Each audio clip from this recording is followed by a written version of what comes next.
गोटे छिद्र कर पतले से पानी भर्ती हम मु 7 थर कौन करी ना से शव देहरे बुलबी से जो ठोपा ठोपा पानीटा लिगिड़े माठिया कौच से भली तो आयुषटा ठोपा ठोपा है कमी जाऊला तू कि जानी पार मो देहरु जमी ठोपा ठोपा पानी लिगिड़ी पड़ना माठिया पानी तलू खसी आउची मनीष रे तोर सेमती प्रत्येक दिन आयुष खसी खसी आउची किंतु तू जानी पारु नथिलु शेष जदि पुरुष लोक मरी माठिया से कौन कर ना जड़े लोक धरिकी ठिया हे आउ जड़े बाड़ी से माठिया को बाड़े दब भांगी जाए स्त्री लोक जदि मरी जदि कौन माँ माने मरी तार गोड़ पाखे माठिया धरिकी जड़े ठिया हे पछपटू जड़े बाड़े भांगी दिए तापर जाकि मनीष को निया लगे दे जिते मनीष को निया लगे आपण को घरे जिते बड़े निया लगुच क्या डकौंट दमकल को डकौंट किंतु आपण को घरे निया लगिले दमकल को डकौंट किंतु से दिन मो देहरे निया लगेब मो पुओ से दिन मो देहरे निया लगेब केवल मो पुओ निया लगेब जदि पोड़ी हेनी किरोसिन तेल ढाड़िकिना ये पोड़ी देवे शीघ्र पोड़ी होगा पड़े चिंता करूँ ये मनीष जीवन केते दुखमय शीघ्र पोड़ी केमती होगले बुढ़ा शीघ्र पोड़ी जाऊ बुढ़ीटा शीघ्र पोड़ी होगले आम घर को पलैबा शेष कौन आनती हाड़ खंडी आनिबे संसार तेरा घर नहीं संसार तेरा घर नहीं तो चारी रहे नया तो चारी रहे नया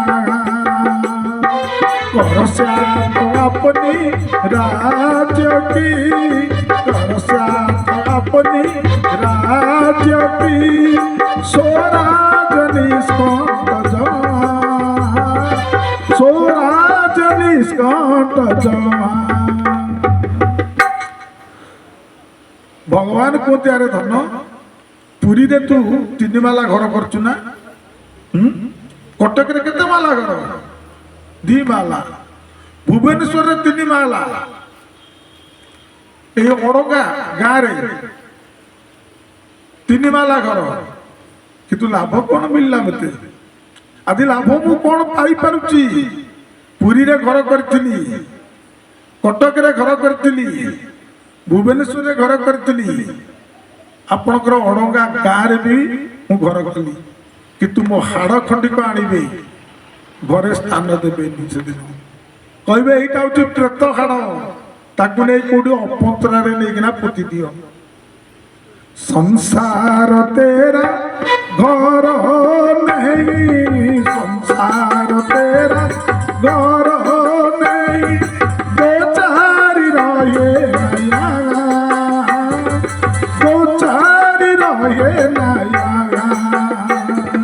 कर साथ अपनी राज्य की कर साथ अपनी राज्य की स्वराज निष्कंठ स्वराज निष्कंठ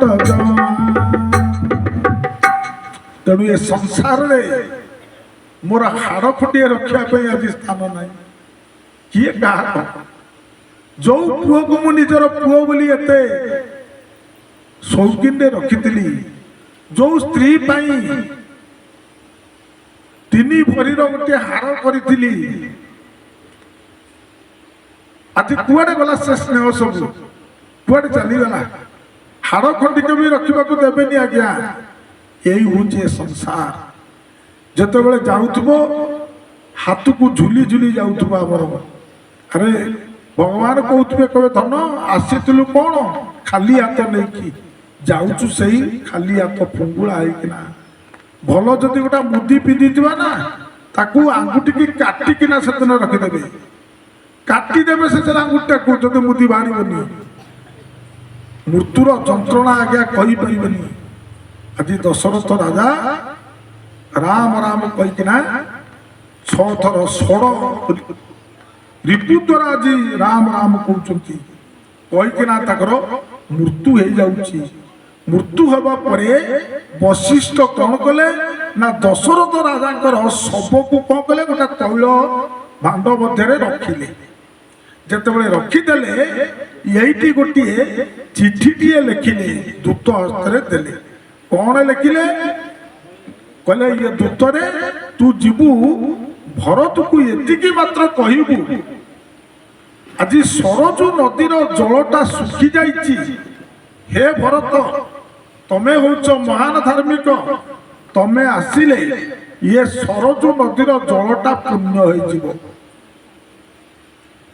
ବଶିଷ୍ଠ ମହାମୁନି ଗୋଟିଏ ପତ୍ର ଲେଖିକିନା ଦୂତ ହସ୍ତରେ ଦେଲେ।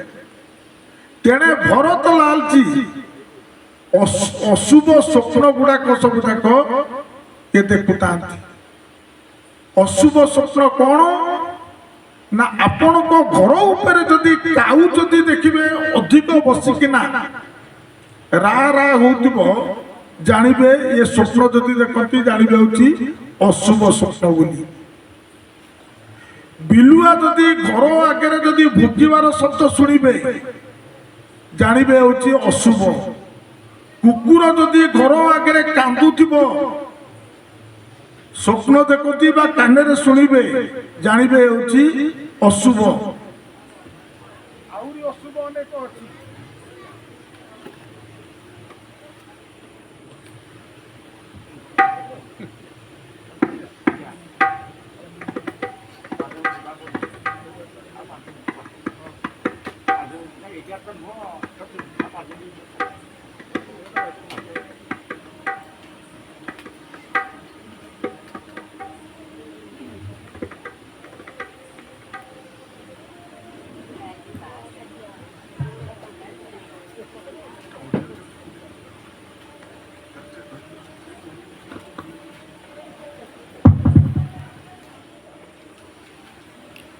ତେଣୁ ଏଠି ଭରତ ଲାଲଜୀ ଯେତେବେଳେ ଆସୁଛନ୍ତି ସ୍ୱପ୍ନ ଦେଖୁଛନ୍ତି, ଦୂତ ନେଇକି ଗୋଟିଏ ପତ୍ରଟିଏ ଦେଇଦେଲା।